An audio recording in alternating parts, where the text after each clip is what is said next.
अब आ जाते हैं जो नॉन फाइनाइट की आगे से कैटेगरीज हैं, जिसमें आ जाती हैं इन्फिनेटिव्स, पार्टिसिपल और जेरेंड, जो आगे से नॉन फाइनाइट में आती हैं।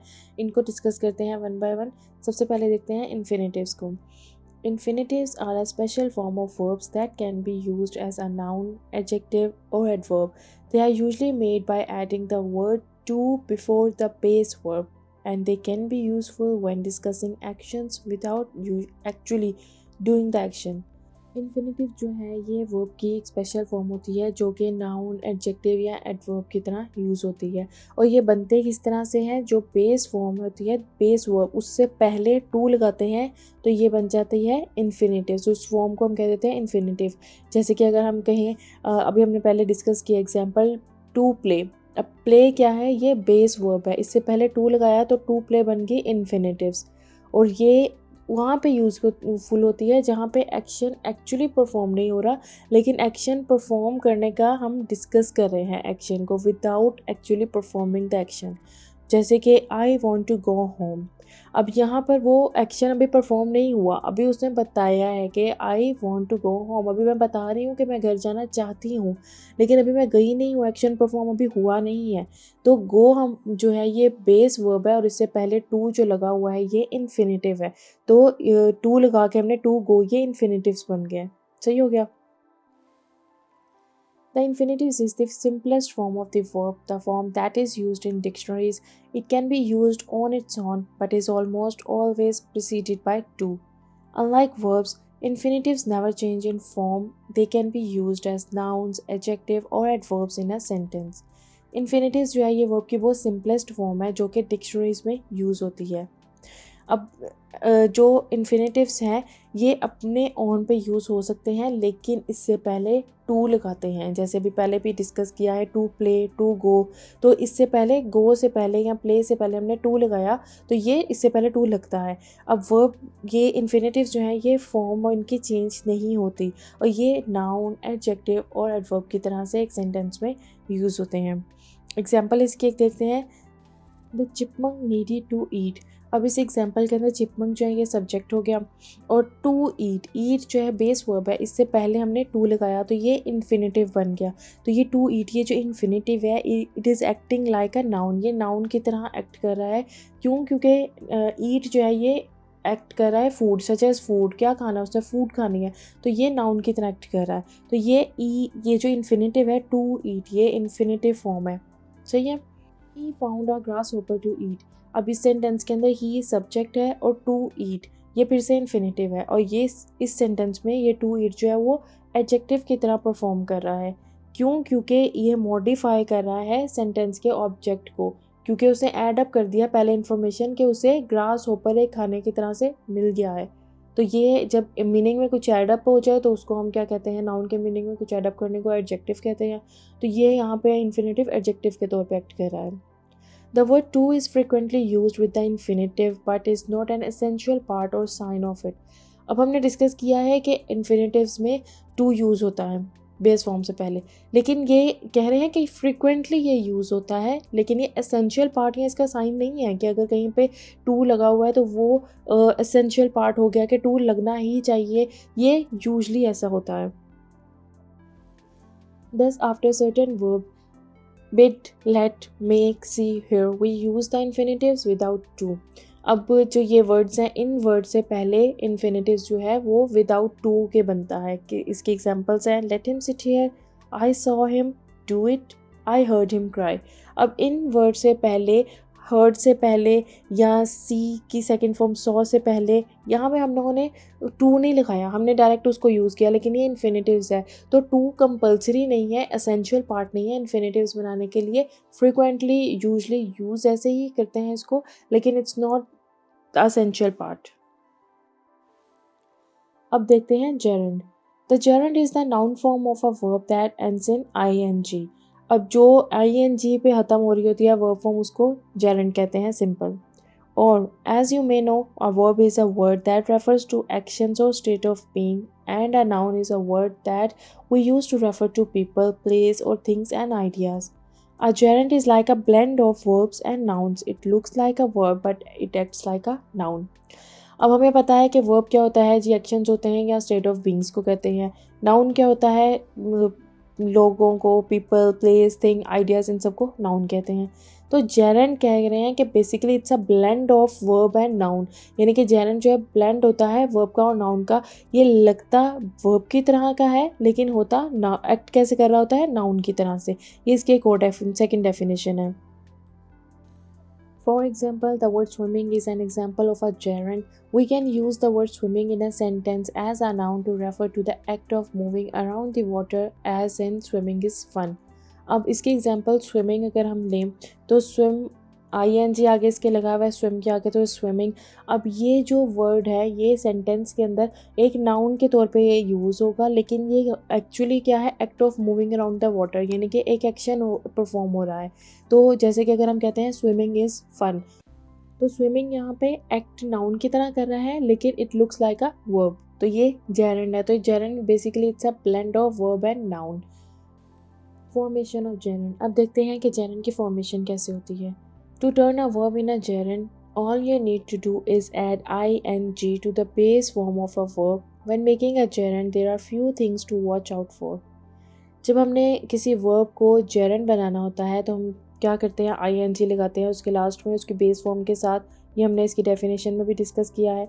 तो जब एक जेरेंड को बनाना होता है तो उसके अलावा भी कुछ चीज़ों को माइंड में रखते हैं। फॉर एग्जांपल वन है, unless a verb ends in double e or ie, we drop the final e in a verb before adding ing. अब जब हमने ing ऐड करना है तो उससे पहले हम ये देखते हैं कि अगर वर्ब जो है वो डबल ई या आई ई पे एंड हो रहा है तो हम जो फाइनल ई होता है उसको वन को ड्रॉप कर देते हैं और फिर ing लगाते हैं। फॉर एग्जांपल जोकिंग है, अब जोक के स्पेलिंग क्या होते हैं, JOKE, तो जो फाइनल ई है उससे हमने ड्रॉप कर दिया और फिर हमने ing लगाया। जोकिंग, टेकिंग एंड मेकिंग, अब मेक में भी MAKE इसके स्पेलिंग होते हैं। फाइनल ई को ड्रॉप किया और ing ऐड कर दिया तो ये बन गया gerund. If a verb ends in double E, add ing like normal as in agreeing, fleeing and seeing. अब कुछ वर्ब्स इस तरह के होते हैं जो डबल ई पे एंड हो रहे होते हैं लेकिन फिर भी उसको नॉर्मल आगे उसको ड्रॉप किए बगैर ई को ing लगा देते हैं, जैसे कि agreeing, fleeing, seeing इनके अंदर। If a verb ends in IE, replace it with Y before adding ing. अब अगर कोई वर्ब जो है वो IE पे एंड हो रहा है तो उससे पहले उसको रिप्लेस करेंगे IE को Y के साथ और फिर ing लगाएंगे। फॉर एग्जांपल इन, अब लाए जो है ये एंड हो रहा है ई पे तो हमने आई ई पे तो IE को ड्रॉप किया, Y लगाया, उसको रिप्लेस किया Y के साथ और फिर उसके आगे ing लगाया। इस तरह से टाई एंड डाई, डाई जो है अब IE को रिप्लेस किया Y के साथ और फिर ing लगाया, डाइंग बन गया वो। तो इस तरह से इसकी फॉर्मेशन होती है। You can turn any verb you want except a modal verb into a gerund. हम किसी भी वर्ब को जो है वो जेरेंड के अंदर टर्न कर सकते हैं, सिर्फ मॉडल वर्ब्स को नहीं कर सकते। मॉडल वर्ब के अलावा किसी भी वर्ब को हम जेरेंड में टर्न कर सकते हैं, जेरेंड बना सकते हैं उसका, जैसे हमने डिस्कस किया है। जेरेंड की एक लिस्ट है जो कि वैरायटी ऑफ वर्ब से बनी है, जैसे कि singing, meditating, cooking, being, having, dancing. Baking is one of my favourite hobbies. She loves reading books to the children at the library. ये सब जो हैं ये जेरेंड है। ये किस तरह से बने हैं इनकी फॉर्मेशन हमने डिस्कस कर ली है। अब ये एक एग्जांपल है जिसमें ये सारे जेरेंड्स को यूज़ करके बनाई है। The movie star has a very strenuous fitness routine that involves dieting, jogging, running and lifting weights. Use of the gerund, a gerund being a verb noun may be used as. अब gerund use किस तरह होते हैं, subject of a verb, subject के तौर पे use हो रहे होते हैं, जैसे कि hunting deer is not allowed. अब हंटिंग जो है ये जेरेंड है, hunted deer is not allowed. Object of a transitive verb, transitive verb के ऑब्जेक्ट की तरह पे यूज़ हो रहे होते हैं। Stop playing, complement of a verb, what I most detest is smoking. Present participle verbs that end with ing can be used as nouns. They are called gerunds or verbal noun. For example, skipping is good exercise. अब present participles जो होते हैं जो कि verb जो कि ing पे and हो रहे हैं उनको भी नाउन की तरह पे यूज़ किया जा सकता है और उनको जेरेंड कहते हैं। ये हमने डिस्कस की है। इसकी डेफिनेशन एग्जाम्पल है इसके, skipping is good exercise. Present participle can be used as adjective. Present participle जो है इनको एडजेक्टिव की तरह से भी यूज़ किया जा सकता है। He sat at the dining table. अब डाइनिंग जो है ये भी जेरेंड है। अब इसकी थर्ड कैटेगरी देखते हैं, participles. A participle is a non-finite verb form that has some characteristics and functions of both verbs and adjective. Participle जो है ये भी नॉन फाइनाइट वर्ब की एक फॉर्म है जिसकी कुछ करेक्टरिस्टिक्स हैं और ये वर्ब और एडजेक्टिव दोनों की तरह फंक्शन करती है। ये इसकी एक डेफिनेशन है, और a word derive from a verb and used as an adjective. A word जो है जो कि वर्ब से डिराइव हो और यूज़ होता है एडजेक्टिव की तरह, तो उसको हम पार्टिसिपल कहते हैं। जेरेंड जो है वो नाउन और वर्ब का ब्लेंड होता है। पार्टिसिपल जो होता है ये वर्ब और एडजेक्टिव की तरह यूज़ हो रहा होता है। Participle are form from verbs. Participle जो है वो वर्ब से बनते हैं। They are two participle. अब यहाँ पर दो पार्टिसिपल होते हैं, past participle and present participle. They are used with auxiliary verbs such as have and be to form tenses and on their own as adjective. The present participle can also be used as a noun. ये auxiliary verbs जो है have और be in tenses के साथ use हो रहे होते हैं या फिर adjective के साथ और as an adjective अपने on पे यूज़ होते हैं। present participle जो है ये noun की तरह भी यूज़ होते हैं। पार्टिसिपल जो है ना बेसिकली ये भी आगे से दो तरह के होते हैं जिनमें आ जाता है पास्ट पार्टिसिपल और प्रेजेंट पार्टिसिपल। सही है। अब प्रेजेंट और पास्ट पार्टिसिपल को देखते हैं, ये बहुत बहुत इंपॉर्टेंट टॉपिक है।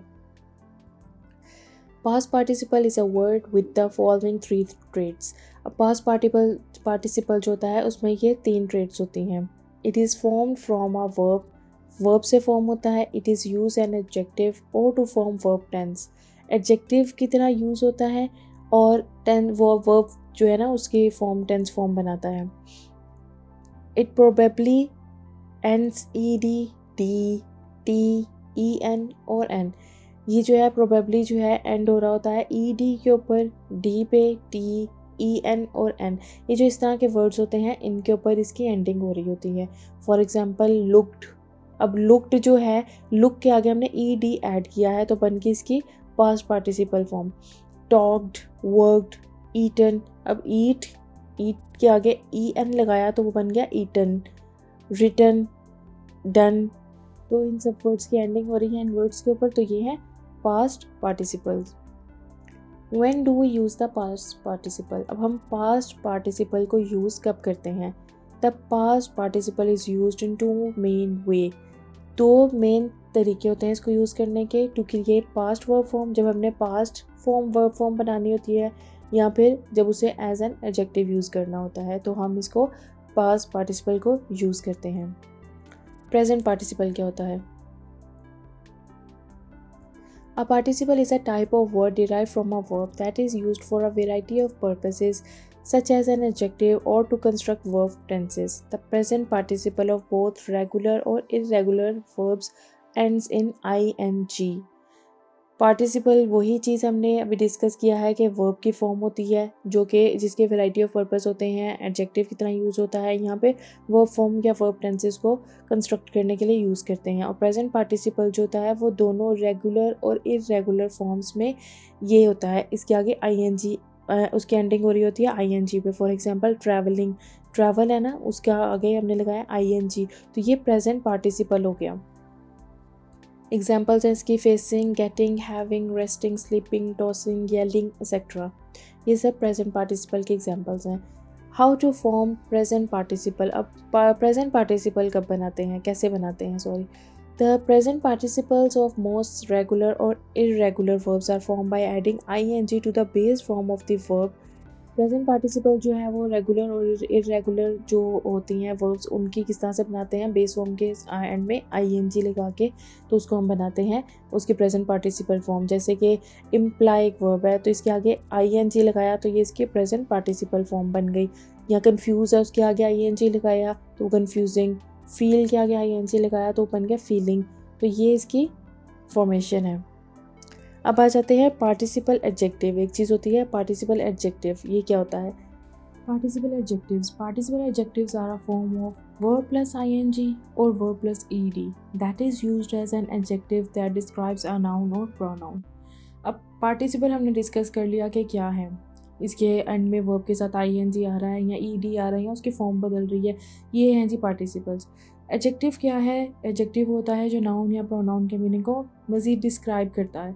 तो पार्टिसिपल एडजेक्टिव क्या हुए? जो पार्टिसिपल फॉर्म होती हैं आईएनजी वर्ब के साथ या वर्ब के साथ ईडी, ये जो फॉर्म एडजेक्टिव की तरह यूज़ हो रही होती हैं, जो कि नाउन या प्रोनाउन को डिस्क्राइब कर रही होती हैं, सिंपली उसको पार्टिसिपल एडजेक्टिव कहते हैं। A participle adjective simply takes a participle and uses it as a adjective. Participle की तरह यूज़ हो रहा है लेकिन पार्टिसिपल की फॉर्म ले रहा है, लेकिन यूज़ कैसे हो रहा है? एडजेक्टिव की तरह, तो उसको हम पार्टिसिपल एडजेक्टिव कहेंगे कंबाइन करके। एग्जाम्पल इसकी है I put on my running shoes. अब I put on my shoes हो सकता था, ठीक है, लेकिन रनिंग शूज़ हमने कहा तो वही चीज़ के शूज़ के मीनिंग में एडअप किया रनिंग ने, तो वो बन गया एडजेक्टिव, और उसके आगे जो ये आईएनजी फॉर्म लगी हुई है तो ये बन गया पार्टिसिपल एडजेक्टिव। सही है। शी वॉज रियली टायर्ड, ये भी हो गई पार्टिसिपल एडजेक्टिव। अब ये प्रेजेंट पार्टिसिपल या पास्ट पार्टिसिपल जो होते हैं, इनको as a verb, as a noun या फिर एज एन एडजेक्टिव्स कैसे यूज़ करते हैं या ये कैसे बिहेव करते हैं, उनको देखते हैं। Past participles as verbs combined with the auxiliary verb have, past participle are used to form the perfect tense of the verb. Regular past participle are formed in the same way as the simple past tense using the infinitives plus the ending ed. Common irregular past participle endings include en, t, or n. The past participle of a few verbs is the same as the infinitive, and some, such as tell, change their spelling completely. Regular verbs और irregular verbs जो है इसको हम बाद में discuss करेंगे, लेकिन ये जो थोड़ा सा कॉन्सेप्ट है कि रेगुलर पास्ट पार्टिसिपल जो होते हैं जब इनमें इन्फिनेटिव फॉर्म होती है, जैसे कि एग्जांपल है लुक, तो इसके एंड में हम सिंपल ई डी लगाते हैं तो उसकी रेगुलर पास्ट पार्टिसिपल बन जाएगा looked.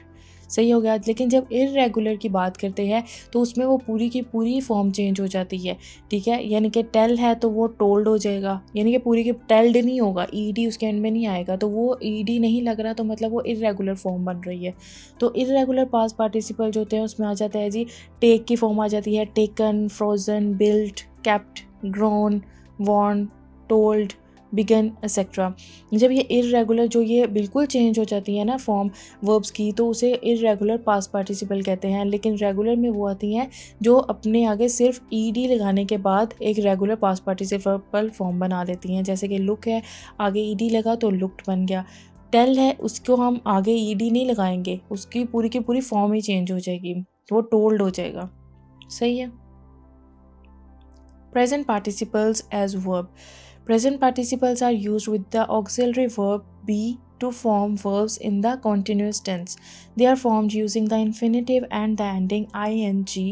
Unlike past participle, all present participle have the same ending if the infinitive ends in a silent e. For example, hope. The e is dropped before the ing ending is added.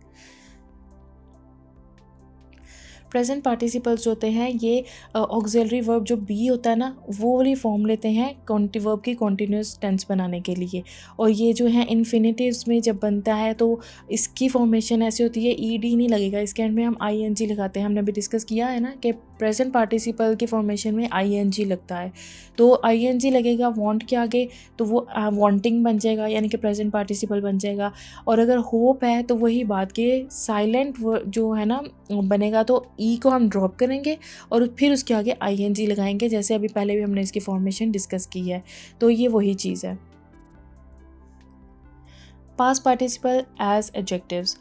Past participles can be used on their own as adjectives to modify nouns. They are placed either before the noun or pronoun they describe or after it following a linking verb.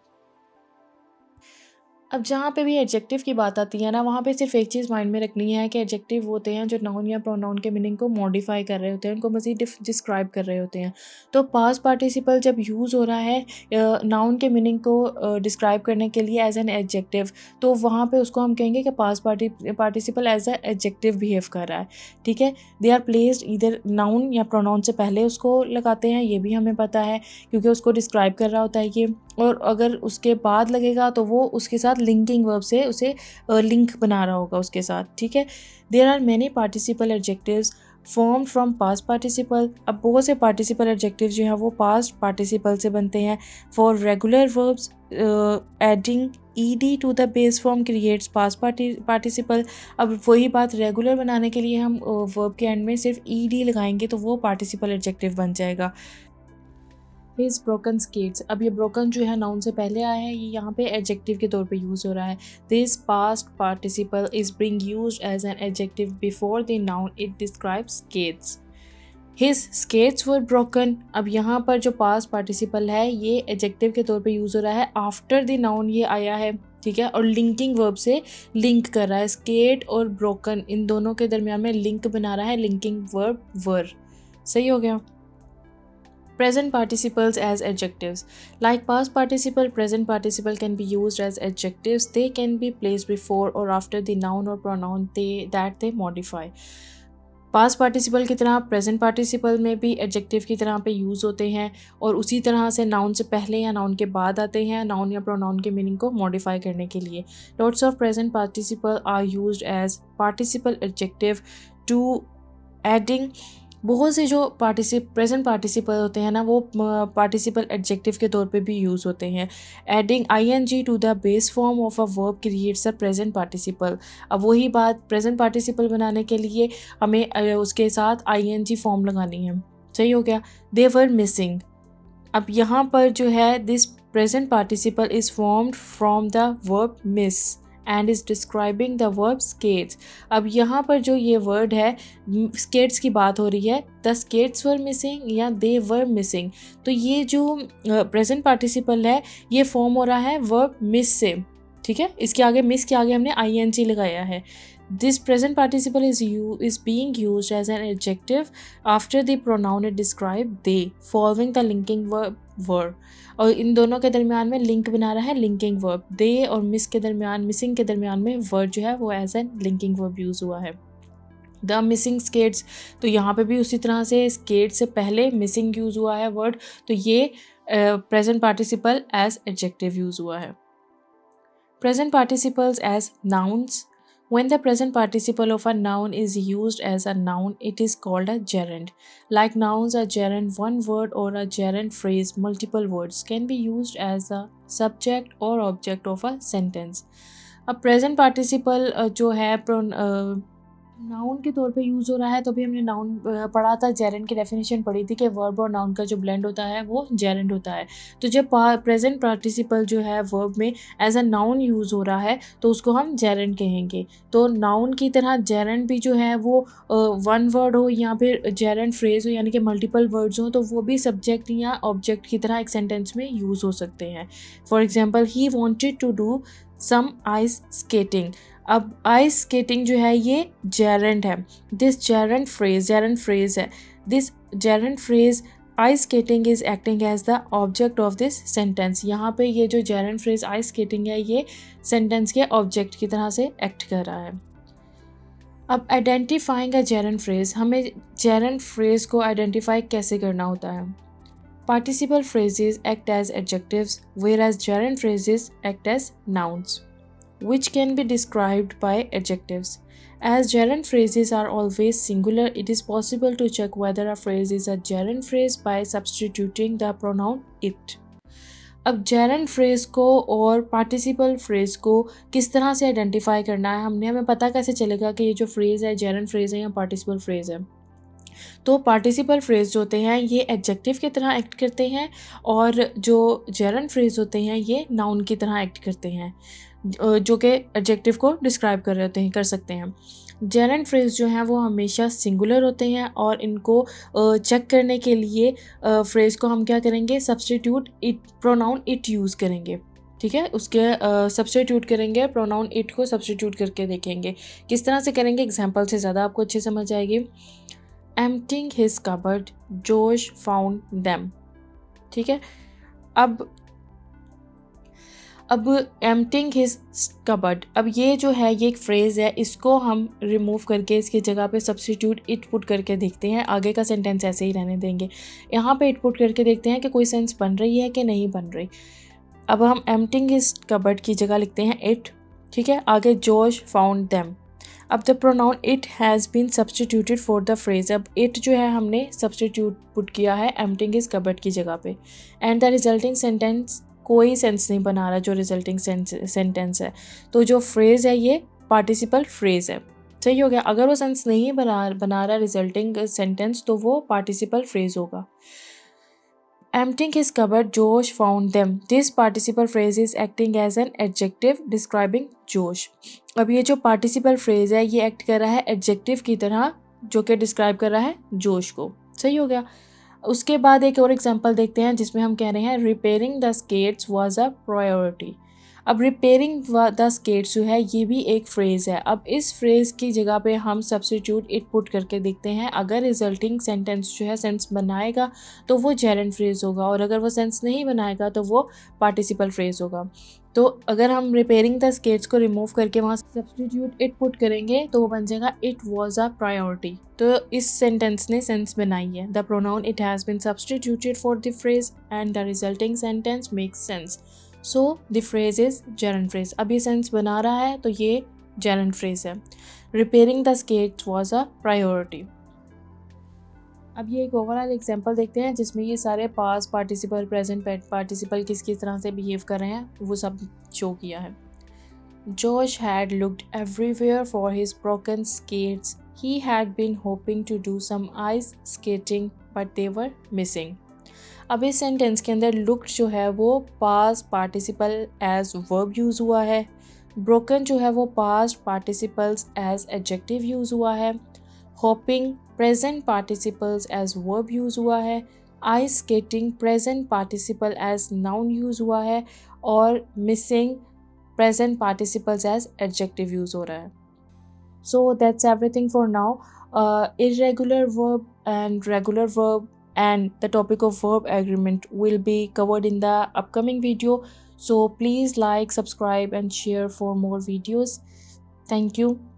Allah Hafiz.